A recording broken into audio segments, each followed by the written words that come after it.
इस वीडियो के अंतर्गत हम लोग बीपीएससी प्रीवियस ईयर यानी 40वीं बीपीएससी से लेकर के 65वीं बीपीएससी तक के टोटल प्रश्न पत्रों को देख रहे हैं।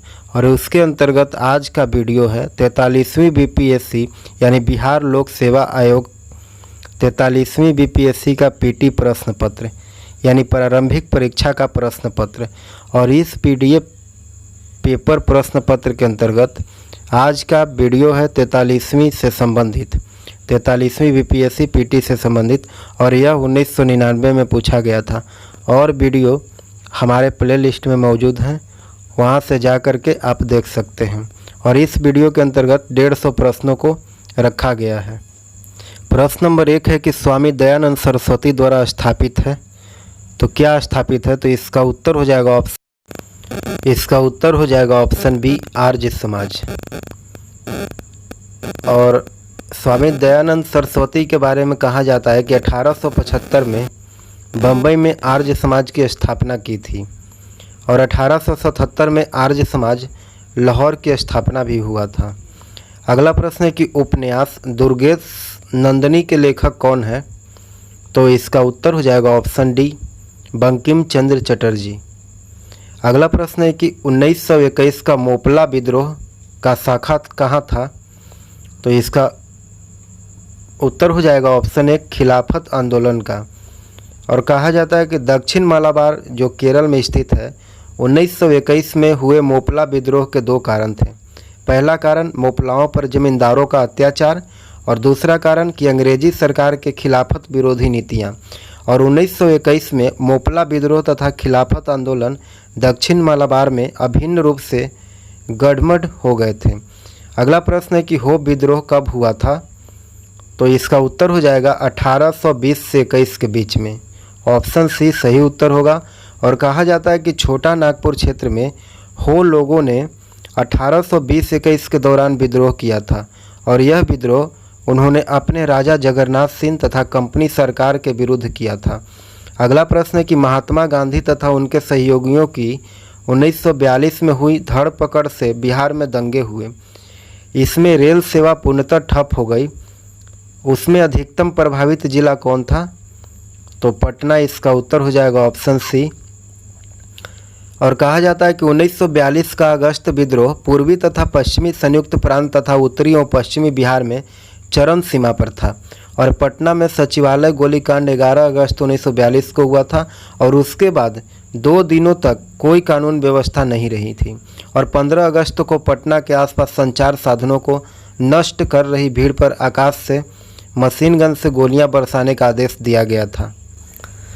अगला प्रश्न है कि 6 जुलाई 1942 को वर्धा में महात्मा गांधी ने कांग्रेस की कार्यकारिणी समिति में अपने भारत छोड़ो आंदोलन की चर्चा की, तब उस समिति के अध्यक्ष कौन थे? तो इसका उत्तर हो जाएगा option B Abul Kalam Azad. Option B के बारे में कहा जाता है कि महात्मा गांधी ने कांग्रेस से कहा था कि अगर उसने संघर्ष का उसका प्रस्ताव स्वीकार नहीं किया तो वे कांग्रेस छोड़ देंगे तथा देश के बालू से कांग्रेस से भी बड़ा आंदोलन खड़ा कर देंगे। फलतः कांग्रेस कार्यकारी समिति की वर्धा बैठक 14 जुलाई 1942 को किया गया था, और उसमें गांधी जी के संघर्ष का प्रस्ताव को स्वीकृत कर दिया गया था, जो 8 अगस्त को अखिल भारतीय कांग्रेस समिति की मुंबई अधिवेशन में भारत छोड़ो आंदोलन का अनुमोदन कर दिया गया। अगला है कि फ्रंटियर गांधी का असली नाम था, तो फ्रंटियर गांधी का असली नाम क्या था? तो इसका उत्तर हो जाएगा ऑप्शन सी खान अब्दुल गफार खान। और कहा जाता है कि सविनय अवज्ञा आंदोलन के दौरान पेशावर के पास से एक गांव उत्तम जई के अब्दुल गफार खान के नेतृत्व में पठानों का अहिंसक आंदोलन चला, और गफार खान अपनी लोकप्रियता के कारण सीमांत गांधी यानी फ्रंटियर गांधी कहकर पुकारे गए। अगला प्रश्न है कि अगस्त 1923 के बनारस हिंदू महासभा के अधिवेशन की अध्यक्षता किसने की थी? तो इसका उत्तर हो जाएगा ऑप्शन डी पंडित मदन मोहन मालवीय ने।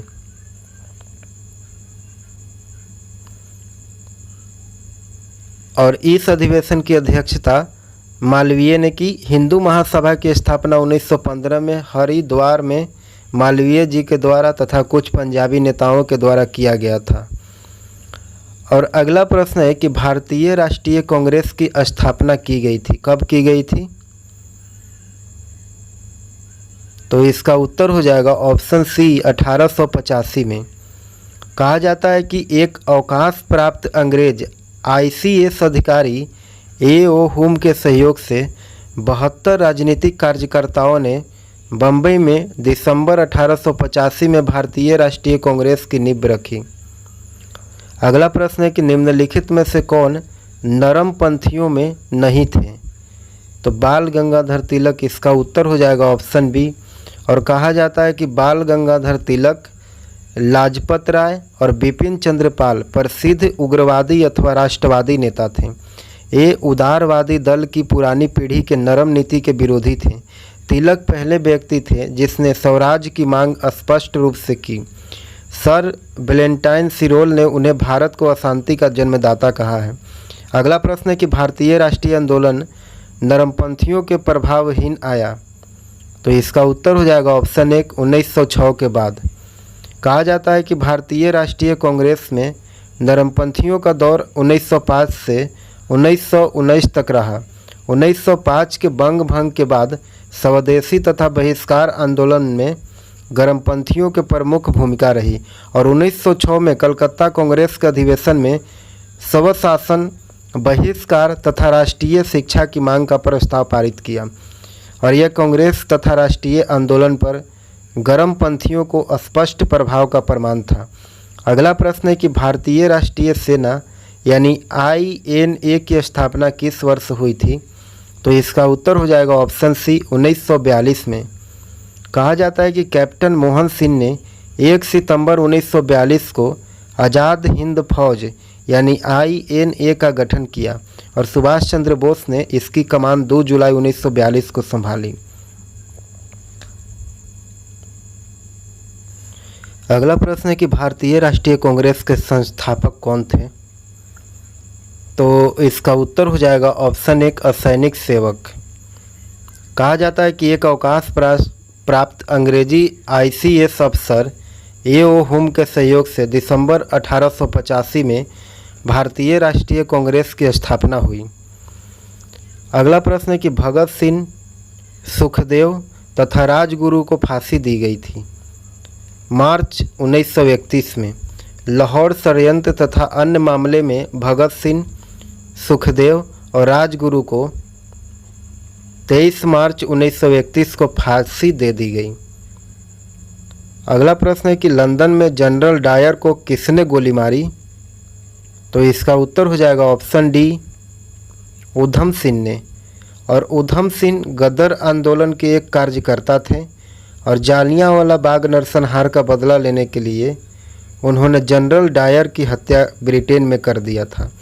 अगला प्रश्न है कि स्वराज पार्टी का गठन खाली जगह भरना है की असफलता के बाद हुआ? तो असहयोग आंदोलन की असफलता के बाद हुआ था। कहा जाता है कि असहयोग आंदोलन में गांधी जी ने 1 वर्ष में स्वराज का नारा दिया था और आंदोलन की असफलता के बाद काउंसिल में प्रवेश के मुद्दे पर अपरिवर्तनवादी गुट गया अधिवेशन दिसंबर 1922 के बाद कांग्रेस से अलग हो गया तथा मोतीलाल नेहरू और CR दास के नेतृत्व में स्वराज पार्टी का गठन किया गया मार्च 1923 में। अगला प्रश्न है कि INA की स्थापना कब हुई थी? तो इसका उत्तर हो जाएगा ऑप्शन सी सिंगापुर में। मलाया सिंगापुर में कैप्टन मोहन सिंह के द्वारा सितंबर 1942 को आज़ाद हिंद फौज यानी IN की पहली डिवीज़न के गठन 16,300 सैनिक को लेकर के किया गया था और सिंगापुर में ही सुभाष चंद्र बोस ने 1943 में आज़ाद हिंद फौज यानी INA का पूर्ण गठन किया। अगला प्रश्न है कि अखिल भारतीय खिलाफत सम्मेलन जो कि 1919 में हुआ उसका अध्यक्ष किसे चुना गया था? तो इसका उत्तर हो जाएगा ऑप्शन एक महात्मा गांधी को। और कहा जाता है कि तुर्की के खलीफा के पक्ष में भारतीय मुसलमानों के द्वारा 1919 में खिलाफत आंदोलन शुरू किया गया और नवंबर 1919 में गांधी जी अखिल भारतीय खिलाफत सम्मेलन के अध्यक्ष चुने गए थे। अगला प्रश्न है कि 1908 में बाल गंगाधर तिलक को जेल हुआ, तो 6 वर्ष की उम्र में जेल हो गया था। ऑप्शन बी सही उत्तर होगा। और 1907 में सूरत अधिवेशन में उग्रवादी गुट को कांग्रेस से बाहर निकाल देने के बाद उग्रवादी आंदोलन कमज़ोर पड़ गया, क्योंकि 1908 में तिलक की 6 वर्ष के जेल हो गई और लाजपत राय देश से निर्वासित हो गए तथा अरविंद घोष ने सक्रिय राजनीति से संन्यास ले लिया। अगला प्रश्न है कि अधिकतर नरमपंथी नेता थे, तो शहरी क्षेत्रों से थे। ऑप्शन बी सही उत्तर हो जाएगा। और कहा जाता है कि 1885 में कांग्रेस के स्थापना और गांधी के आगमन के बीच राष्ट्रीय आंदोलन मुख्य तौर पर एक शहरी आंदोलन ही रहा और इसमें शहरी लोगों ने ही भाग लिया। भारत के ग्रामीण जनता की इसमें कोई हिस्सेदारी नहीं थी। अगला प्रश्न है कि रामविलास सिंह फॉरवर्ड ब्लॉक के एक सक्रिय सदस्य थे, जिला मुंगेर के थे ये। अगला प्रश्न है कि पृथ्वीराज रासो के लेखक कौन हैं, तो इसका उत्तर हो जाएगा ऑप्शन डी चंदर बदाई। और पृथ्वीराज रासो की रचना चंदर बदाई ने की थी, जो पृथ्वीराज चौहान तृतीय का सामंत तथा राजकवि था। इसे हिंदी का प्रथम महाकाव्य माना जाता है। अगला प्रश्न है कि विजयनगर के शासक कृष्णदेव राय ने गोलकुंडा का युद्ध किस राजा के साथ लड़ा था, तो इसका उत्तर हो जाएगा ऑप्शन एक कुली कुतुब शाह के साथ। और कृष्णदेव राय के उड़ीसा में व्यस्तता का लाभ उठा करके गोलकुंडा का सुल्तान कुली कुतुब शाह ने विजयनगर में कुछ किलों को हथिया लिया। क्रुद्ध होकर के कृष्णदेव राय ने सुलभ टीम को भेज करके गोलकुंडा को बुरी तरह पराजित किया गया। अगला प्रश्न है कि स्वप्नवदाता के लेखक कौन है, तो इसका उत्तर हो जाएगा ऑप्शन बी भास। भास संस्कृत के प्रथम नाटककार हैं और इनकी 13 प्रसिद्ध रचनाएं, जिसमें प्रसिद्ध है स्वप्न वासवदत्ता, प्रतिज्ञा, योगधरायन और द्वारिदा चारुदत्त और बालचरित, उरुभंग, दूत घटोत्कच, मध्यम वियोग आदि। इनका काल 5वीं से 4वीं सदी तक माना जाता है।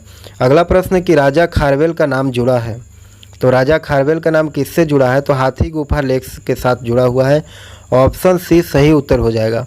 और उड़ीसा के पुरी जिले में स्थित उदयगिरी खंड में खंडगिरी की पहाड़ियाँ में हाथी गुफा लेक की खोज किया गया था 1825 में। स्टार्लिंग ने की थी इसकी खोज।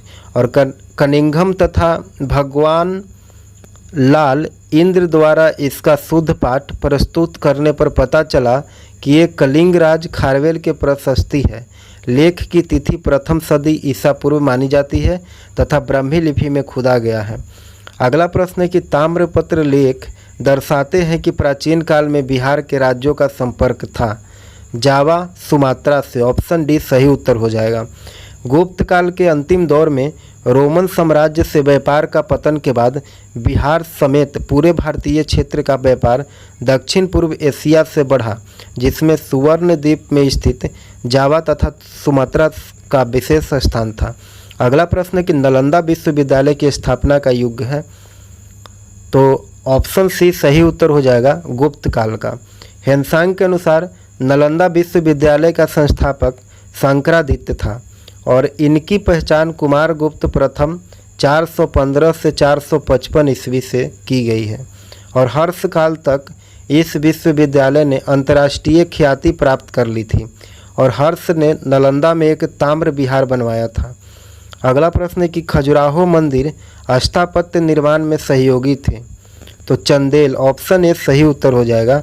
खजुराहो के मंदिर चंदेलों द्वारा बनाए गए थे और यहाँ प्रायः 30 मंदिर है जो विष्णु, शिव तथा जैन तीर्थकरों को समर्पित है और इसमें कंडरिया महादेव का मंदिर सबसे प्रसिद्ध है। अगला प्रश्न है कि विक्रमशिला शिक्षा केंद्र के संस्थापक का नाम क्या है, तो ऑप्शन बी सही उत्तर हो जाएगा धर्मपाल। विक्रमशिला महाविहार की स्थापना पाल शासक धर्मपाल 725 से लेकर के 800 ईस्वी ने कराई थी और यहाँ 6 महाविद्यालय प्रत्येक में एक केंद्रीय कक्ष तथा 108 अध्यापक थे। और 1203 में मुस्लिम आक्रांता बख्तियार खिलजी इसे नष्ट कर दिया। अगला प्रश्न है कि 12वीं सदी में राष्ट्रकूट वंश के 5 शिलालेख किस राज्य से मिले हैं? तो कर्नाटक इसका उत्तर हो जाएगा ऑप्शन बी। कहा जाता है कि राष्ट्रकूट वंश की स्थापना 650 ईस्वी में दंती दुर्ग यानी दंतीवर्मन 650 से लेकर के 670 ईस्वी ने की थी। और इस वंश का अंतिम शासक कर्क द्वितीय यानी 972 से लेकर के 994 ईस्वी को माना जाता था। अगला है कि मसविस जो बाबर द्वारा मुस्लिम कानून को नियमों का संग्रह है उसका नाम क्या है? तो मुबाइन इसका उत्तर हो जाएगा ऑप्शन 1। कहा जाता है कि बाबर ने फारसी में नवीन पद्य शैली को जन्म दिया जिसे मुबाइया कहा जाता है। और इसमें बाबर द्वारा मुस्लिम कानूनों का संग्रह है। दीवान तुर्की भाषा में उसका कविता है। अगला प्रश्न है कि औरंगजेब द्वारा चलाए गए जिहाद का अर्थ क्या है? तो इसका उत्तर हो जाएगा ऑप्शन सी होली बार।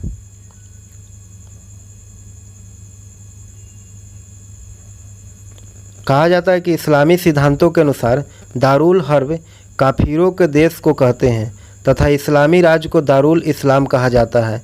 जिहाद होली वार का अर्थ है कि काफिरों को मुसलमान बनाने के लिए छोड़ा जाने वाला धर्मयुग। जजिया का अर्थ है कि गैर मुसलमानों काफिरों से उसकी प्रण रक्षा के नाम पर लिया जाने वाला कर।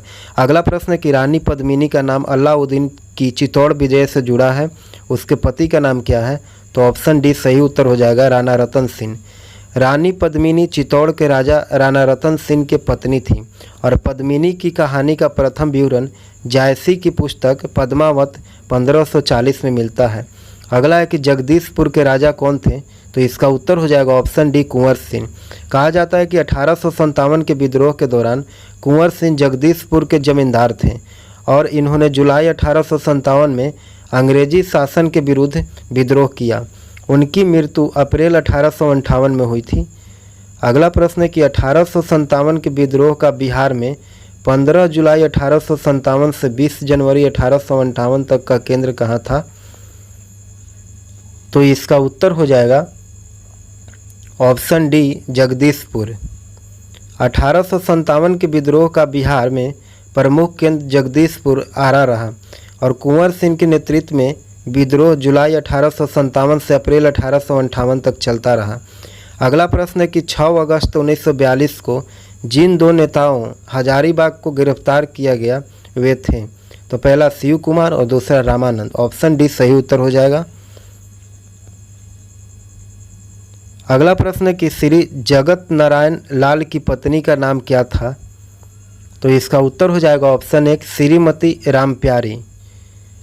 भारत छोड़ो आंदोलन के दौरान राजेंद्र प्रसाद की बहन भागवती देवी की अध्यक्षता में पटना में एक सभा का आयोजन किया गया जिसमें जगत नारायण लाल की पत्नी रामप्यारी देवी ने भी भाग लिया। अगला प्रश्न है कि डॉक्टर राजेंद्र प्रसाद को 9 अगस्त 1942 को गिरफ्तार करके भेजा गया। तो इसका उत्तर हो जाएगा ऑप्शन डी बांकीपुर जेल में। 9 अगस्त 1942 को कांग्रेस के सभी महत्वपूर्ण नेता गिरफ्तार कर लिए गए तथा कांग्रेस के अवैध घोषित कर दिया गया और इसी दिन राजेंद्र प्रसाद को गिरफ्तार कर बांकीपुर जेल में रखा गया। अगला प्रश्न है कि पटना के 1857 ईस्वी के स्वतंत्रता संग्राम में नेता कौन थे? तो इसका उत्तर हो जाएगा ऑप्शन बी राजपूत कुंवर सिंह। कहा जाता है कि 1858 ईस्वी के स्वतंत्रता संग्राम में बिहार के प्रमुख नेता जगदीशपुर के जमींदार कुंवर सिंह थे और दानापुर रेजिमेंट के सिपाहियों ने इसको अपना नेता घोषित किया और इन्होंने आजमगढ़, कानपुर तथा गाजीपुर में भी अंग्रेजी फौज के छक्के छुड़ाए। 1858 के अप्रैल में जगदीशपुर के इनकी मृत्यु हो गया। अगला है कि जयप्रकाश दिवस कब मनाया जाता है? तो फरवरी 1946 में। ऑप्शन बी सही उत्तर हो जाएगा। 1946 के बांकीपुर पटना में श्री कृष्ण सिंह तथा जगत नारायण लाल ने जयप्रकाश दिवस मनाने की घोषणा की। अगला प्रश्न है सही कथन को चुनना है। तो आर्यभट्टीय एक गणितीय ग्रंथ है, इसका उत्तर ए हो जाएगा सही। आर्यभट्टीय आर्यभट्टकृत है जिसमें अंक गणित, ज्यामितीय, बीजगणित, त्रिकोणमिति के सिद्धांत दिए गए हैं। लीलावती जो है वो भास्कराचार्य 12वीं सदी की रचना सिद्धांत शिरोमणि का एक भाग है। अगला है कि रामेश्वरम किस राज्य का हिस्सा है? तो इसका उत्तर हो जाएगा ऑप्शन सी, तमिलनाडु का। तमिलनाडु की राजधानी चेन्नई है और रामेश्वरम तमिलनाडु राज्य में अवस्थित है और हिंदुओं का प्रमुख तीर्थ स्थल है। मन्नार की खाड़ी के पास अवस्थित है रामेश्वरम। अगला प्रश्न है कि भारत में सिलिकन घाटी का नाम किसे दिया गया? तो बंगलौर इसका उत्तर हो जाएगा ऑप्शन सी। कहा जाता है कि कर्नाटक की राजधानी बंगलौर है और कंप्यूटर में उपयोग होने वाला सॉफ्टवेयर के निर्माण में प्रयुक्त सिलिकॉन चिप्स के कारण बंगलौर को सिलिकन वैली कहते हैं और इसे इलेक्ट्रॉनिक उद्योग की राजधानी भी कहा जाता है। अगला है कि कोयला उत्पाद में राज्यवार घटता क्रम क्या है? तो इसका उत्तर हो जाएगा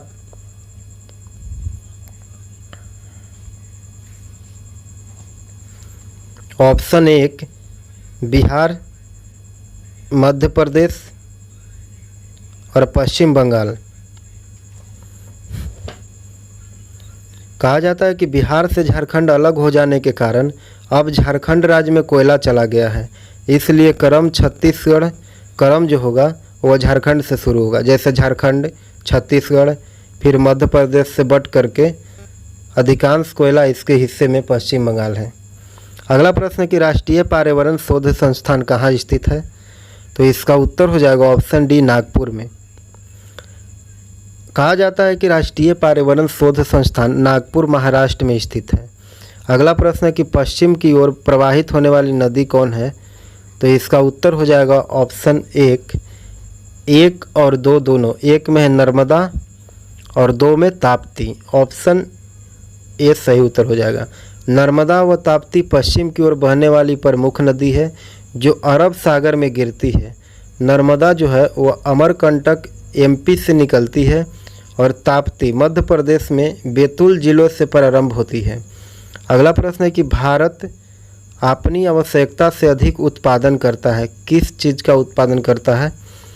तो इसका उत्तर हो जाएगा चाय का। ऑप्शन ए सही उत्तर हो जाएगा, चाय का। कहा जाता है कि भारत में चाय विशिष्ट रोपण फसल है और इसके लिए तापमान 20 डिग्री से 30 डिग्री तथा वार्षिक वर्षा 150 से 200 सेंटीमीटर उपयुक्त मानी जाती है। चाय श्रम प्रधान फसल है और चाय के प्रमुख उत्पादक राज्य असम, पश्चिम बंगाल, तमिलनाडु, केरल हैं। भारत संसार में चाय का सबसे बड़ा उत्पादक और निर्यातक देश है। अगला प्रश्न है कि भारत में जनसंख्या का घनत्व दृष्टि से बिहार का क्रम कैमा है? तो इसका उत्तर हो जाएगा ऑप्शन ए, दूसरा। जनसंख्या घनत्व जो है जनसंख्या 2001 के अनुसार और जनसंख्या 2011 के अनुसार नीचे चार्ट दिया गया है, उसके अनुसार समझते हैं। बिहार का स्थान जो है 2001 में देखेंगे और 2011 में देखेंगे। बिहार का स्थान 2001 में दूसरा था और 2011 में प्रथम हो गया था और 881 व्यक्ति प्रति किलोमीटर स्क्वायर पर और एक में, और 2011 में 1102 व्यक्ति प्रति किलोमीटर स्क्वायर पर स्थित है। अगला प्रश्न है कि पश्चिम और पूर्वी घाट का मिलन स्थल कहाँ है? तो इसका उत्तर हो जाएगा ऑप्शन बी, नीलगिरी। पश्चिम और पूर्वी घाट जिस स्थान पर मिलते हैं वह नीलगिरी के पहाड़ियाँ हैं और इसकी सर्वोच्च चोटी डोडा बेट्टा है और नीलगिरी के दक्षिण में अन्नामलाई पर्वत है और इसकी प्रमुख चोटी अन्नामलाई है जो दक्षिण भारत की सर्वोच्च पर्वत चोटी है और इसके दक्षिण में। अगला प्रश्न है कि आम्रवर्षा है, तो आम्रवर्षा क्या है? तो बिहार में, बंगाल में मार्च अप्रैल में होने वाली वर्षा है आम्रवर्षा।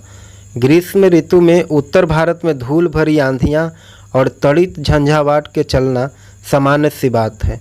इसे पश्चिम बंगाल में काल बैसाखी, असम में बोडोई चिला कहते हैं और इस तूफान से वर्षा होती है जो अप्रैल और मई में होती है। इसे आम्र वृष्टि कहते हैं। यह आम के लिए लाभदायक होती है और चाय की फसल में भी लाभ पहुंचाती है। अगला प्रश्न है कि भारत का सबसे बड़ा रबर उत्पादक राज्य कौन है? तो इसका उत्तर हो जाएगा ऑप्शन सी, केरल। पेड़ों के छीर से रबर पैदा किया जाता है और इसका उपयोग औद्योगिक उत्पादों में किया जाता है। रबर वृक्ष के लिए गर्म और आर्द्र जलवायु, अधिक वर्षा 300 सेंटीमीटर उपयुक्त मानी जाती है। भारत संसार का 5वां बड़ा रबर उत्पादक देश है। केरल, तमिलनाडु, कर्नाटक, असम, त्रिपुरा प्रमुख उत्पादक राज्य हैं। अगला प्रश्न है,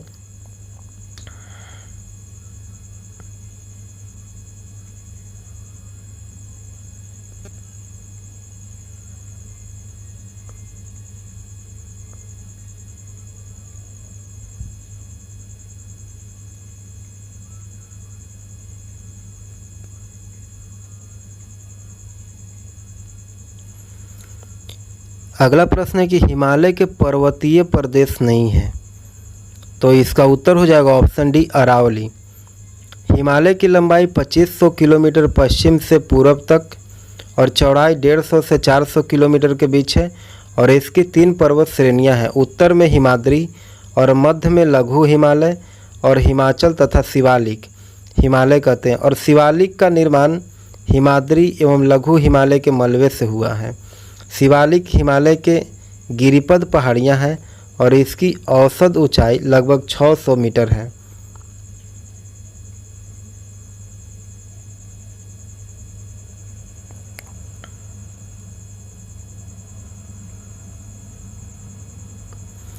अगला प्रश्न है कि बोडो निवासी हैं। तो गारो पहाड़ी के, ऑप्शन ए सही उत्तर हो जाएगा। गारो पहाड़ी के निवासी हैं बोडो, जो सिसिली के उत्तर में लिपारी द्वीप पर स्थित है। गारो पहाड़ी में बोडो जनजाति निवास करती है और यह गारो पहाड़ी या मेघालय व असम में पाई जाती है। बहुत दिनों से बोडो लोग बोडोलैंड की मांग कर रहे हैं। अगला प्रश्न है कि भारत में पहला पनबिजली शक्ति केंद्र आरंभ हुआ है। तो शिव समुद्रम में, ऑप्शन डी सही उत्तर हो जाएगा। सन 1897 में दार्जिलिंग में पश्चिम बंगाल में पहली बार बिजली आपूर्ति का काम किया गया और इसके बाद 1902 में कर्नाटक में शिव समुद्रम पनबिजली घर काम करने लगा। अगला प्रश्न है कि भारत के किस राज्य में चांदी उपलब्ध होती है। तो इसका उत्तर हो जाएगा ऑप्शन डी, बिहार में। भारत में चांदी का उत्पादन बहुत कम होता है और चांदी उत्पादन प्रमुख क्षेत्र कर्नाटक के कोलार, झारखंड के सिंहभूम और राजस्थान के जावर क्षेत्र है। चांदी का शोधन झारखंड के टुड्डू में किया गया। भारत का बृहद, और यह प्रश्न जब बिहार और झारखंड एक में था तब का है। तो इसके हिसाब से हो जाएगा झारखंड उत्तर सही। अगला प्रश्न है कि टाटा लौह इस्पात कारखाना में लौह अयस्क की आपूर्ति होती है। तो ऑप्शन डी सही उत्तर हो जाएगा, सिंहभूम से। टिस्को का लौह अयस्क झारखंड के सिंहभूम जिले से मिलता है। ऑप्शन डी सही उत्तर होगा। अगला है कि कृषि में युग्म पैदावार का आशय खाली जगह को उगाने से, तो खाली जगह क्या भराएगा, तो एक ही साथ 2 फसलों को उगाने से है। अगला प्रश्न है, और इसके बारे में कहा जाता है कि कृषि में युग्म पैदावार का अर्थ है कि एक ही साथ 2 फसलों को उगाया जाए, जैसे ज्वार के साथ उड़द और गेहूं के साथ राई। अगला है कि माउंट एटना है, तो एक ज्वालामुखी, ऑप्शन सी सही उत्तर हो जाएगा।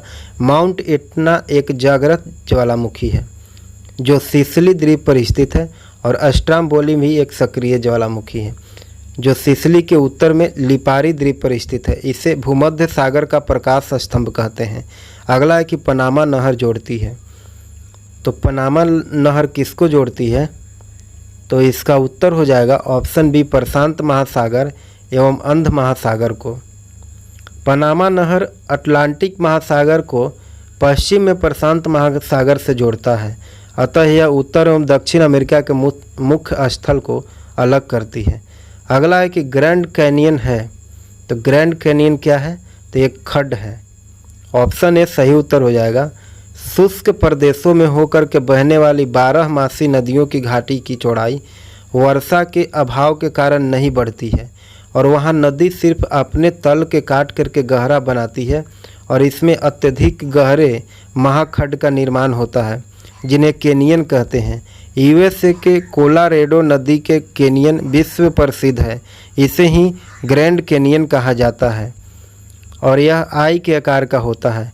अगला प्रश्न है कि किसी स्थान का मानक समय निर्धारित करने का आधार होता है, तो इसका उत्तर हो जाएगा प्रधान मध्याह्न रेखा। ऑप्शन डी सही उत्तर हो जाएगा, प्रधान मध्याह्न रेखा। मानक समय निर्धारित करने के लिए आधार प्रधान मानक मध्याह्न रेखा है और प्रधान मध्याह्न रेखा को ही 0 डिग्री देशांतर कहते हैं और 0 डिग्री देशांतर लंदन के ग्रीनविच नामक स्थान से गुजरती है। अगला प्रश्न है कि योजना आयोग है एक असंवैधानिक निकाय। ऑप्शन सी सही उत्तर हो जाएगा। भारत में योजना आयोग का गठन 1950 ईस्वी में हुआ। यह एक सलाहकारी संस्था है जिसका पदेन अध्यक्ष प्रधानमंत्री होता है और प्रथम अध्यक्ष पंडित जवाहरलाल नेहरू थे। यह एक असंवैधानिक निकाय है। अगला प्रश्न है कि भारत सरकार द्वारा समुदाय विकास योजना की शुरुआत की गई 2 अक्टूबर 1952 को। भारत में सन 2 अक्टूबर 1952 में सामुदायिक विकास कार्यक्रम शुरू किया गया था और इसके द्वारा ग्रामीण विकास पर ध्यान केंद्रित किया गया था। अगला प्रश्न है कि भारत सरकार के द्वारा व्यावसायिक बैंकों के लिए पूंजी का पर्याप्त मानक क्या है या कितना है, तो 8%। इसका उत्तर हो जाएगा ऑप्शन डी। कहा जाता है कि रिजर्व बैंक द्वारा अप्रैल 1992 ईस्वी में 8% पूंजी पर्याप्तता मापदंड निर्धारित किया गया और 3 वर्षों में यह सभी बैंकों को पूरा करने का निर्देश दिया। अगला प्रश्न है कि निम्न में से कौन सा वित्तीय संस्था विश्व बैंक समूह से संबंधित नहीं है, तो इसका उत्तर हो जाएगा ऑप्शन सी एडीबी। अंतर्राष्ट्रीय पुनर्निर्माण एवं विकास बैंक IBRD को विश्व बैंक भी कहा जाता है और इसकी स्थापना 1945 में की गई तथा मुख्यालय वाशिंगटन DC USA में है। IMF अंतर्राष्ट्रीय मुद्रा कोष, इसकी स्थापना 27 दिसंबर 1945 में और इसका मुख्यालय वाशिंगटन DC USA में है। और आगे देखते हैं IFC के बारे में जानते हैं। IFC की स्थापना जो है वह 20 जुलाई 1956 में किया गया था, विश्व बैंक के द्वारा किया गया था और विश्व बैंक का सहयोगी संस्था है IFC। अगला है ADB। ADB क्या है, तो ADB है एशियाई विकास बैंक और इसकी स्थापना 1966 में किया गया था और इसका मुख्यालय मनीला है और मनीला कहाँ है, तो फिलीपींस में है और इसके 3 प्रतिनिधि कार्यालय हैं, Tokyo, Frankfurt, Washington DC USA। अगला प्रश्न है कि सन 1971 एवं सन 1981 की तुलना में सन 1981 एवं सन 1991 के बीच भारत की जनसंख्या का दशक आधार वृद्धि दर सीमांत के रूप से है, तो घट गया है। ऑप्शन सी सही उत्तर हो जाएगा, घटा हुआ। और इस चार्ट के माध्यम से समझते हैं कि 1971 से 81 के बीच दशकीय वृद्धि दर हुआ था 24.7% और दूसरा है कि 1981 से लेकर के 91 के बीच 23.9%, यानी घटता हुआ क्रम हमको दिखाई दे रहा है। और देखते हैं कि 1991 से 2001 के बीच 21.5% और अगला है 2001 से 11 के बीच 17.6%, यानी दशकीय वृद्धि दर में जनसंख्या घटता हुआ प्रतीत होता है। उपरोक्त तालिका से स्पष्ट होता है कि भारत की जनसंख्या एक दशक आधार वृद्धि दर सीमांत के रूप में घट रहा है। खाली जगह भरना है कि सिफारिश पर बैंकों का ब्याज नियंत्रण आधारित है, तो इसका उत्तर हो जाएगा कौन कमेटी है, तो नरसिम्हा कमेटी इसका उत्तर हो जाएगा। प्रो एम नरसिम्हा भूतपूर्व गवर्नर भारतीय रिजर्व बैंक RBI की अध्यक्षता में वित्तीय प्रणाली के ढांचे व्यवस्था यानी कार्य आदि सभी पहलुओं की जांच हेतु समिति बनाई गई। समिति ने 1991 में रिपोर्ट दी कि बैंकों के ब्याज दर का नियंत्रण या निर्धारण बाजार शक्तियों के द्वारा किया जाना चाहिए। बैंकों एवं वित्तीय संस्थाओं को जमा एवं उधार दरों पर लगाए गए सभी नियंत्रणों एवं नियमों को समाप्त कर देना चाहिए। अगला प्रश्न है कि वर्तमान में देश ने ग्रहण किया है, तो क्या ग्रहण किया है, तो ऑप्शन सी सही उत्तर हो जाएगा, चालू खाते की पूर्ण विनिमयता। भारत सरकार ने 9 अगस्त 1994 ईस्वी से रुपए को चालू खाते में परिवर्तनीय घोषित किया और यह नीति श्री S.S. तारापोकर की अध्यक्षता वाली संस्था के द्वारा अनुशंसा पर लाई गई थी। और दूसरी है कि तारापुर समिति स्थापित की गई थी 18 मार्च 2006 को, जिसमें सितंबर 2006 में रिपोर्ट प्रस्तुत की और इस रिपोर्ट ने पूंजी अर्थव्यवस्था दत्त एवं सुंदरम पृष्ठ 891 और 892 में व्यवस्थित है।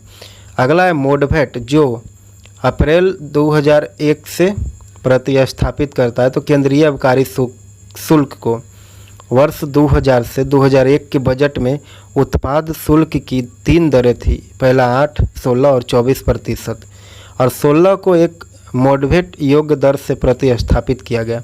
इससे सेनभेट नाम दिया गया है। अगला है कि समान रूप से मुद्रा नीति का प्रधान लक्ष्य क्या है। तो मुद्रा आपूर्ति का नियंत्रण करना, ऑप्शन ए सही उत्तर हो जाएगा। मौद्रिक नीति reserve bank of India RBI के द्वारा लागू की जाती है, जिसका लक्ष्य होता है कि अस्फीति दबाव को कम करना, और इसके लिए मुद्रा का आपूर्ति को नियंत्रण किया जाना है, और इसके लिए बैंक ने एसएलआर, सीआरआर आदि का उपयोग किया जाता है। अगला प्रश्न है कि जनांकी में लिंग अनुपात का संदर्भ है। तो ऑप्शन सी सही उत्तर हो जाएगा। प्रति 1000 पुरुषों के साथ महिलाओं के अनुपात से कहा जाता है कि प्रति 1000 पुरुषों के साथ महिलाओं के अनुपात को जनांकी में लिंग अनुपात कहा जाता है।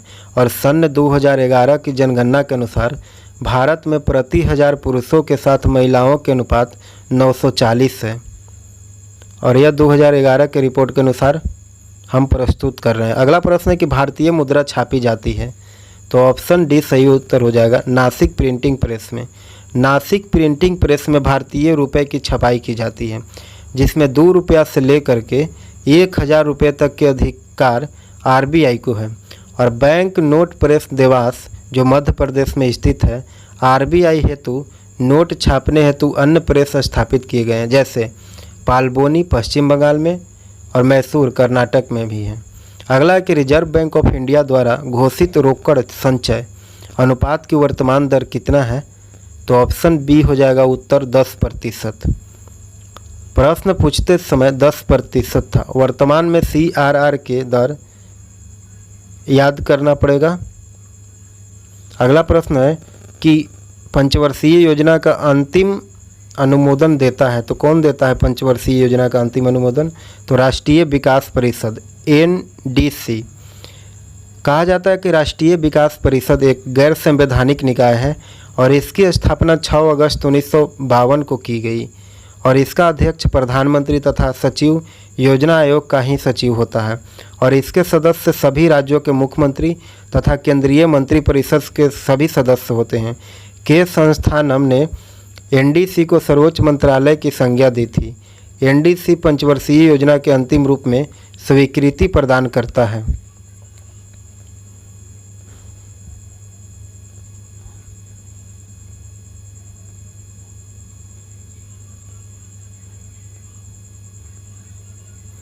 अगला है कि क्षेत्रीय ग्रामीण बैंक, जिसे ग्रामीण बैंक के रूप में पुकारा जाता है, वर्गीकृत है।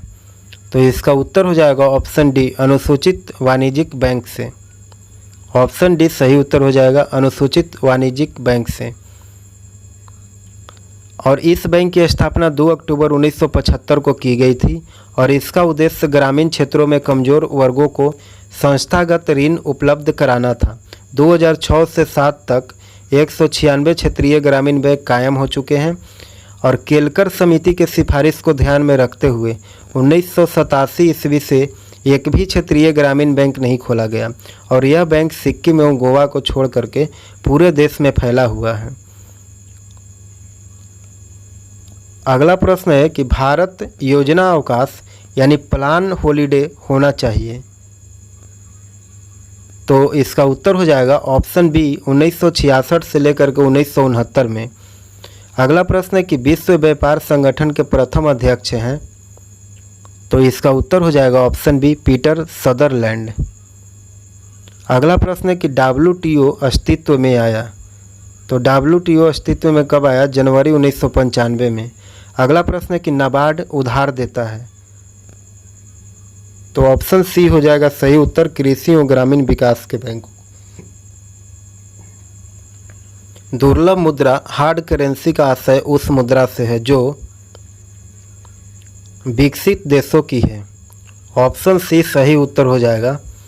अंतर्राष्ट्रीय बाजार में जिस मुद्रा की पूर्ति की तुलना में मांग अधिक होती है वह दुर्लभ मुद्रा कहलाती है। विकसित देशों की मुद्रा हार्ड करेंसी या दुर्लभ मुद्रा कही जाती है। अगला प्रश्न है कि पंचायती राज का प्रधान लक्ष्य है, तो सी इसका उत्तर हो जाएगा ग्रामवासियों में शक्ति का विकेंद्रीकरण करना। संविधान के 73वें संशोधन के अनुसार देश में पंचायती राज व्यवस्था को कानूनी रूप से लागू किया गया और पंचायती राज व्यवस्था का मुख्य उद्देश्य शक्ति का विकेंद्रीकरण करना था। अनुच्छेद 40 के अनुसार राज्य ग्राम पंचायतों का संगठन करने के लिए कदम उठाएगा और उनको ऐसी शक्ति और अधिकार प्रदान करेगा जो उन्हें स्वायत्त शासन की इकाइयों को कार्य को पूरा करने का योग्य बनाते हैं। अगला प्रश्न है कि पंचायती राज सर्वप्रथम परिवर्तित किया गया, तो ऑप्शन डी सही उत्तर हो जाएगा राजस्थान में। भारत में पंचायती राज व्यवस्था सर्वप्रथम बलवंत राय मेहता समिति के अनुशंसा पर लागू की गई थी और राजस्थान प्रथम राज्य था जिसने पंचायती राज की स्थापना की। 2 अक्टूबर 1959 ईस्वी को प्रधानमंत्री पंडित जवाहरलाल नेहरू ने नागौर में इसका उद्घाटन किया। अगला प्रश्न है कि पंचायती राज को खाली जगह भरना है के अंतर्गत स्वशासन की इकाई के रूप में संगठित किया गया है, तो ऑप्शन डी हो जाएगा भारतीय संविधान के 73वां संशोधन में। अगला प्रश्न है कि भारत में संघीय वित्त आयोग संबंध रखता है, तो ऑप्शन बी सही उत्तर हो जाएगा राज्यों एवं केंद्र के बीच। और कहा जाता है कि संघ तथा राज्यों के बीच वित्तीय संबंधों के बारे में केंद्रीय प्रधानता वाली भारतीय संघवाद के सामान्य प्रवृत्ति के दर्शन कर सकते हैं, यानी वित्तीय दृष्टि से संघ अधिक सशक्त है। और संविधान के अनुच्छेद 280 के उपबंध के अनुसार हर 5वें वर्ष की समाप्ति पर वित्त आयोग का गठन किया जाए और वह संघ के आयामों और नियमों सिद्धांतों का निर्धारण करें। अगला प्रश्न है कि बिहार को काटकर एक पृथक वनांचल राज्य बनाना संभव है, तो संवैधानिक औपचारिकता को संपन्न करके, ऑप्शन सी सही उत्तर हो जाएगा। अनुच्छेद 3 के अधीन संसद को किसी राज्य में से उसका राज्य क्षेत्र अलग करने अथवा 2 या 2 से अधिक या फिर राज्यों के भागों को मिला करके अथवा किसी राज्य क्षेत्र को किसी राज्य के भाग के साथ मिला करके नए राज्य का निर्माण करने की शक्ति प्राप्त है, किंतु राज्य क्षेत्रों में परिवर्तन के संबंध में राज्यों को अपनी बात करने का अधिकार है। अगला प्रश्न है कि केंद्रीय मंत्रिपरिषद के हाल के एक निर्णय के तहत अन्य पिछड़ी जाति समूह के सूची में 17 राज्यों की उपजातियों की एक संख्या को जोड़ा गया। वह संख्या कितना है, तो 136 हो जाएगा, ऑप्शन सी। अनुच्छेद 116(4) में कहा गया है कि राज्यों को नागरिकों के किसी पिछड़े वर्ग में जिनका प्रतिनिधित्व राज्य के राय में राज्य के अधीन सेवाओं में पर्याप्त नहीं, नियुक्तियों या पदों के आरक्षण के लिए विशेष उपबंध करने का अधिकार देता है। अगला प्रश्न है कि भूमि सुधार खाली जगह के विषय के अंतर्गत आता है, तो राज्य सूची के विषय के अंतर्गत आता है भूमि सुधार, ऑप्शन सी सही उत्तर हो जाएगा। कहा जाता है कि भारतीय संविधान के 7वीं अनुसूची में वर्णित राज्य सूची के अंतर्गत भूमि सुधारों को शामिल किया गया और भूमि सुधारों के उपायों को कारगर बनाने के लिए। अगला प्रश्न है कि निम्नलिखित देशों में कौन सा देश सार्क का सदस्य नहीं है, तो चीन इसका उत्तर हो जाएगा, ऑप्शन 1। कहा जाता है कि सार्क यानी दक्षिण एशियाई क्षेत्रीय सहयोग संघ की स्थापना 8 दिसंबर 1985 को की गई थी और इसके सदस्य देश भारत, पाकिस्तान, बांग्लादेश, नेपाल, भूटान, श्रीलंका और मालदीव है और इसका मुख्यालय काठमांडू में है। सार्क का मुख्यालय कहाँ है, तो काठमांडू में इसका उत्तर हो जाएगा। अगला है कि विश्व में किस देश ने स्वयं को हिंदू राष्ट्र घोषित किया, तो इसका उत्तर हो जाएगा ऑप्शन बी, नेपाल ने। नेपाल ने स्वयं को हिंदू धर्मावलंबी राष्ट्र घोषित किया है और यह विश्व का एकमात्र हिंदू राष्ट्र है। अगला है कि गुट निरपेक्ष आंदोलन के नेता कौन से देश के थे, तो इसका उत्तर हो जाएगा ऑप्शन बी, भारत के। और इस आंदोलन को शुरुआत सन 1961 में बेलग्रेड सम्मेलन के द्वारा हुई थी और इसके संस्थापक नेता पंडित जवाहरलाल नेहरू, कर्नल नासिर एवं टिट्टो थे और इस आंदोलन का मुख्य लक्ष्य लोकतंत्र, विनिवेशीकरण, विकास, निशस्त्रीकरण एवं शांति था। अगला है कि इन देशों में से कौन सा देश संयुक्त राष्ट्र संघ का स्थायी सदस्य है, तो जर्मनी ऑप्शन बी सही उत्तर हो जाएगा। और संयुक्त राष्ट्र संघ में 5 अस्थायी सदस्य हैं। इनके नाम हैं संयुक्त राष्ट्र अमेरिका, ब्रिटेन, फ्रांस, रूस, चीन। अगला प्रश्न है कि वह कौन एकमात्र भारतीय हैं जिनको ग्रेट ब्रिटेन में लॉर्ड का खिताब दिया गया, तो ऑप्शन सी सही उत्तर हो जाएगा, स्वराज पॉल। अगला प्रश्न है कि आंत के रोग के निदान में निम्न किरणों का उपयोग किया जाता है, तो एक्स किरण ऑप्शन ए सही उत्तर हो जाएगा, एक्स किरण का उपयोग किया जाता है। और हरगोबिंद खुराना भारतीय मूल के अमेरिकी वैज्ञानिक थे जिन्होंने जीन को कृत्रिम संश्लेषण किया और इसके लिए उन्हें नोबेल पुरस्कार भी प्राप्त हुआ है। अगला है कि जैव विकास को सर्वप्रथम किसने समझाया था, तो इसका उत्तर हो जाएगा ऑप्शन डी, लैमार्क ने। जैव विकास के सिद्धांत को सर्वप्रथम लैमार्क ने अपनी पुस्तक फिलोसॉफी जूलॉजी में दिया और इसके द्वारा दिया गया सिद्धांत उपार्जित लक्षणों के वंश गति के सिद्धांत लैमार्क कहलाता है। अगला प्रश्न है कि प्रकाश संश्लेषण के लिए कौन सी गैस आवश्यक है, तो CO2 ऑप्शन डी सही उत्तर हो जाएगा। हरे पेड़ पौधे स्वपोषी होते हैं और ये प्रकाश संश्लेषण द्वारा भोजन तैयार करते हैं। और प्रकाश संश्लेषण एक ऐसी प्रक्रिया है जिसमें पादप सूर्य के प्रकाश, पर्णहरित, CO2 एवं जल के उपयोग का कार्बोहाइड्रेट का निर्माण करते हैं। निम्न रक्त वर्ग सर्वत्रित दाता होता है, तो कौन सा रक्त समूह है, कौन सा ब्लड ग्रुप, इसका उत्तर हो जाएगा, उत्तर होगा option B, O blood group. और मनुष्य के रुधिर को 4 वर्गों में बांटा गया है जिन्हें ए, बी, AB तथा O वर्ग कहते हैं। और इसमें O वर्ग सर्वत्रित दाता है क्योंकि इसमें कोई प्रतिजन नहीं होता। अगला प्रश्न है कि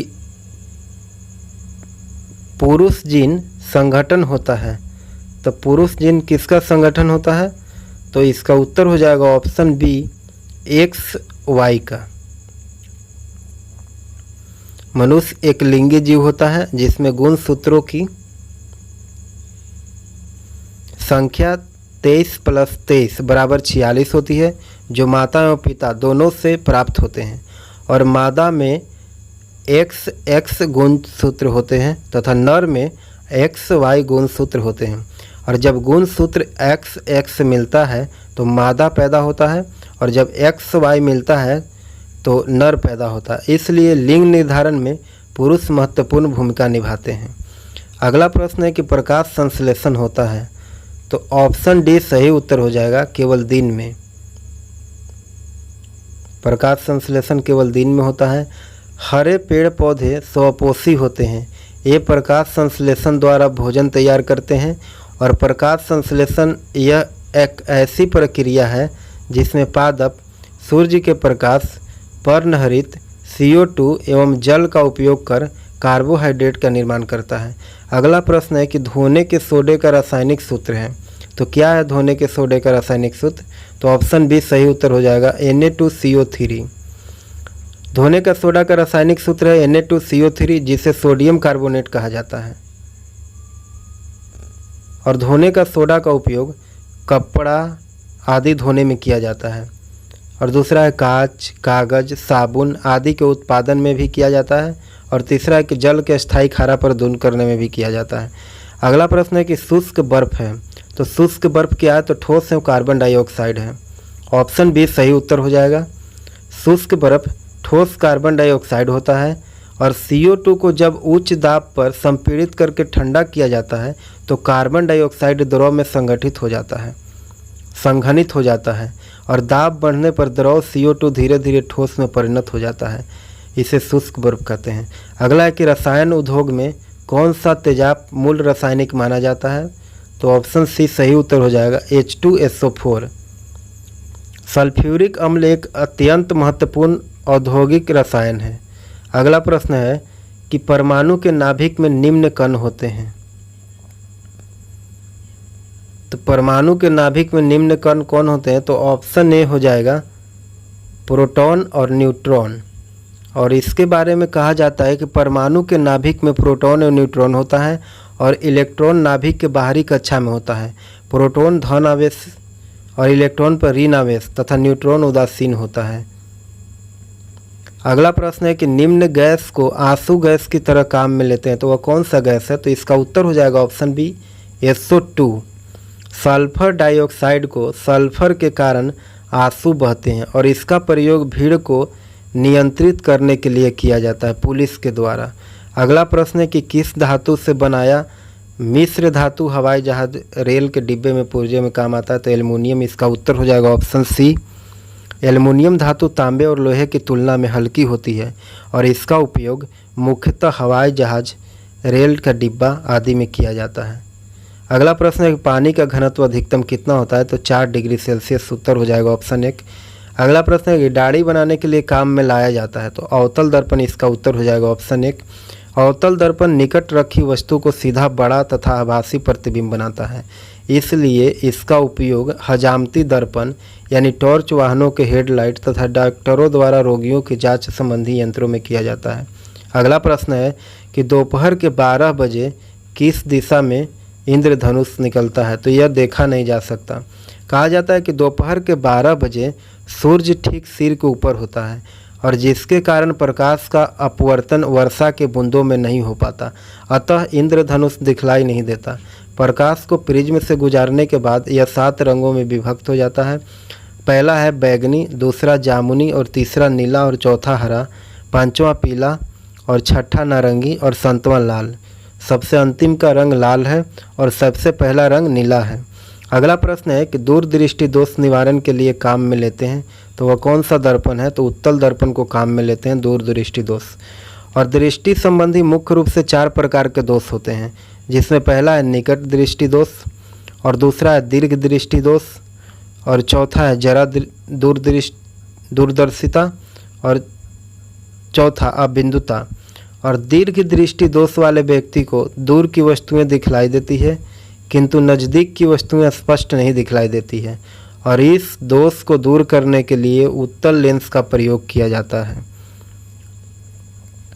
अगला प्रश्न है कि फ्यूज के सिद्धांत हैं, तो ऑप्शन सी सही उत्तर हो जाएगा कि विद्युत का ऊष्मीय प्रभाव जो है वो फ्यूज का सिद्धांत है और विद्युत परिपथों में फ्यूज एक सुरक्षा युक्ति है। यह एक तार का छोटा टुकड़ा होता है और जिसकी प्रतिरोधकता बहुत अधिक और बहुत कम गलनांक होता है। अगला प्रश्न है कि प्रकाश का शून्यकाश में वेग अनुपात होता है, तो 3 × 10⁸ मीटर प्रति सेकेंड। ऑप्शन बी सही उत्तर हो जाएगा। अगला प्रश्न है कि ऑस्ट्रेलिया मशीनरी ग्राहम स्टेन्स और उसके लड़के को मारने वाले मुख्य अभियुक्ति का नाम क्या है? तो ऑप्शन सी सही उत्तर हो जाएगा दारा सिंह। दारा सिंह हिंद उग्रपंथी बजरंग दल के सदस्य था और इसने उड़ीसा में ग्राहम स्टेन्स एवं उसके पुत्रों को इसलिए मारा क्योंकि वे हिंदुओं को ईसाई धर्म में परिवर्तन कर रहे थे। अगला प्रश्न है कि सन 1998 के पुरुषों के विंबलडन खिताब के विजेता कौन है? तो इसका उत्तर हो जाएगा ऑप्शन बी। अगला प्रश्न है कि उस राजनीतिक दल के नाम बताइए जो मिलीजुली केंद्रीय सरकार का हिस्सा नहीं है लेकिन जिसका सदस्य 13वीं लोकसभा का स्पीकर चुना गया। तो Telugu Desam party. Option A सही उत्तर हो जाएगा। 13वीं लोकसभा के अध्यक्ष GSC बालयोगी थे जो तेलुगु देशम पार्टी से संबंधित लोकसभा के सदस्य थे। अगला प्रश्न है कि संयुक्त राष्ट्र के जनरल असेंबली में comprehensive text ban treaty CTBT को कब अपनाया गया? तो इसका उत्तर हो जाएगा ऑप्शन बी 24 अक्टूबर 1996 के। CTBT विश्व के परमाणु परीक्षण अर्थात परमाणु हथियार बनाने पर रोक लगाने के उद्देश्य से प्रभावित की गई है और भारत में अभी तक इस संधि पर हस्ताक्षर नहीं किए गए। अगला प्रश्न है कि पोखरण 2 परीक्षण कब किया गया? तो ऑप्शन सी सही उत्तर हो जाएगा 11 मई 1998 को। भारत सरकार ने 11 मई को राजस्थान के जैसलमेर जिले में अवस्थित पोखरण नामक स्थान पर 5 आणविक परीक्षण शक्ति 2 कूटन नाम से किए। भारत ने अपना पहला परमाणु परीक्षण 18 मई 1974 को परीक्षण में ही किया था।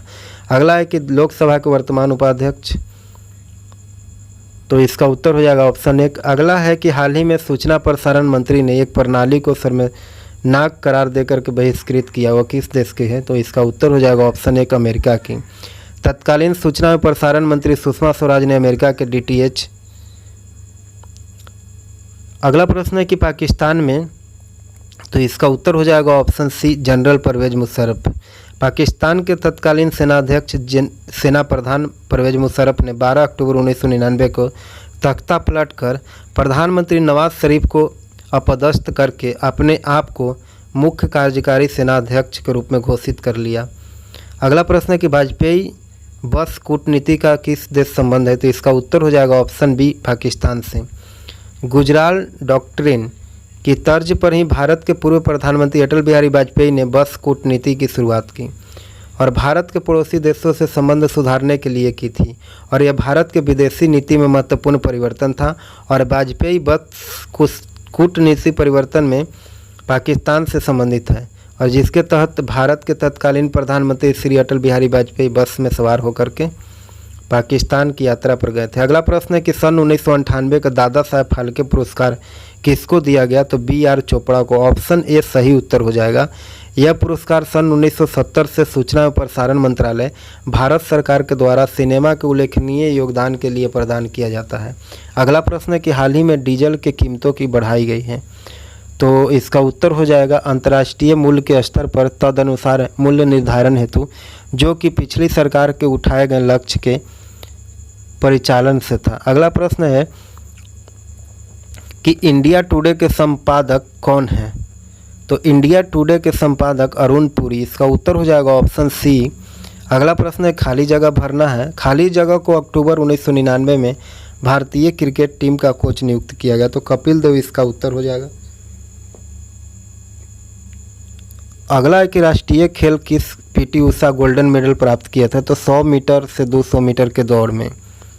अगला है कि मुरली मनोहर जोशी ने 10 मई 1999 को स्वदेशी विज्ञान आंदोलन को श्री गणेश कहाँ किया?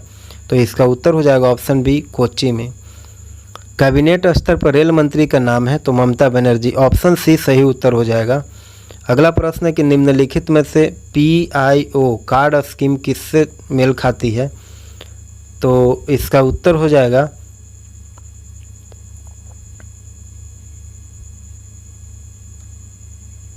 Option A। इसका अभिप्राय भारतीय मूल्य के उन लोगों से है जो विदेश में आवास रखते हैं।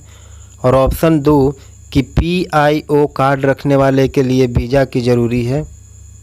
और ऑप्शन 3 कि इसमें बांग्लादेश और पाकिस्तान के निवासी शामिल हैं। और ऑप्शन 4 कि वे भारत में कहीं भी अस्थायी समिति संपत्ति के प्राप्ति अधिकार, विनियम और विक्रय सुविधाएं प्राप्त कर सकते हैं, जिसमें कृषि और पौधे संबंधित भी शामिल हैं। अगला है कि बिहार में पागल खाना कहाँ पर स्थित है? तो बिहार में पागल खाना कहाँ पर स्थित है? तो इसका उत्तर हो जाएगा रांची में। झारखंड की राजधानी रांची के पास काके में मानसिक रोग अनुसंधान केंद्र स्थित है, अब झारखंड राज्य में स्थित है। यह अगला है कि बिहार में इस्पात प्लांट केंद्र कहाँ स्थित है?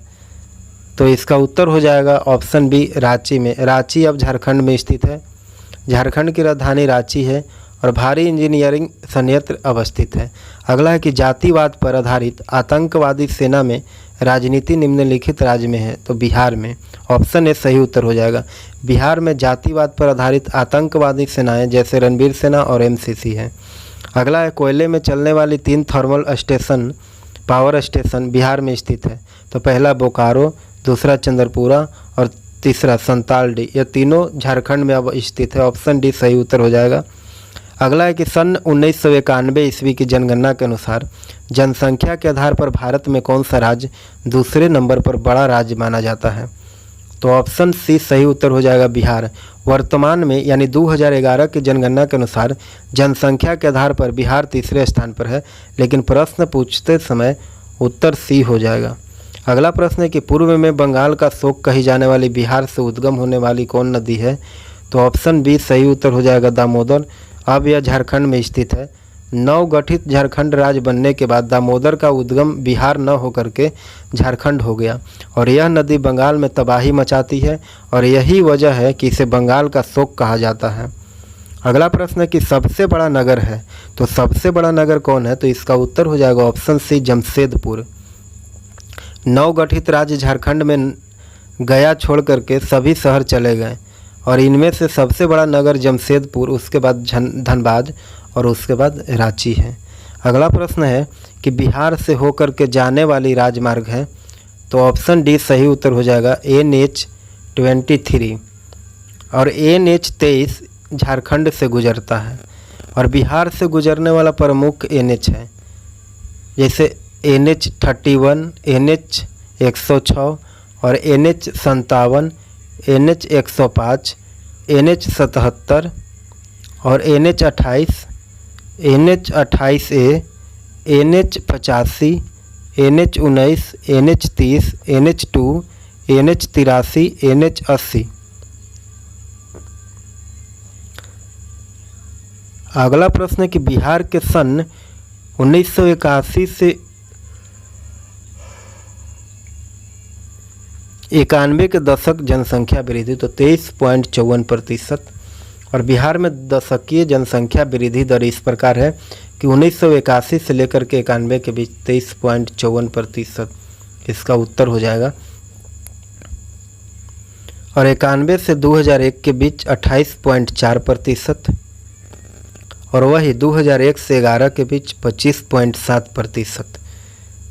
और यह रिपोर्ट 2011 के अनुसार प्रस्तुत किया गया है। अगला है कि बिहार के सीमा से लगने वाला भारत के राज्यों की संख्या कितनी है? तो इसका उत्तर हो जाएगा 4।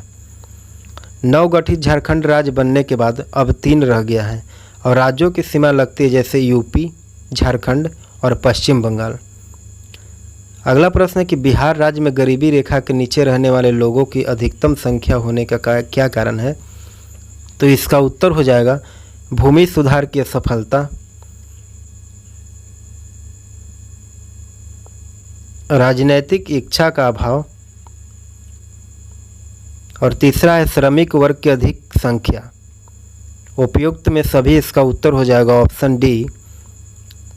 अगला प्रश्न है और इसके बारे में कहा जाता है कि बिहार में गरीबी की अधिकतम संख्या के कारण भूमि सुधार की असफलता, राजनैतिक इच्छा शक्ति अभाव, अकुशल श्रमिक वर्ग की अधिक संख्या। अगला है कि लिनक्स एक नाम है, तो ऑपरेटिंग सिस्टम, ऑप्शन ए सही उत्तर हो जाएगा। अगला प्रश्न है कि नालंदा विश्वविद्यालय के विनाश का कारण था, तो क्या कारण था? तो ऑप्शन ए सही उत्तर हो जाएगा मुसलमान का। 12वीं सदी मुस्लिम आक्रमणकारी बख्तियार खिलजी ने इस विश्वविद्यालय को ध्वस्त किया एवं वहां के अनेक भिक्षुओं को हत्या की और विश्वविद्यालय के पुस्तकालय को भी जला दिया था। और अधिक वीडियो देखने के लिए हमारे चैनल को सब्सक्राइब करें, लाइक करें, शेयर करें।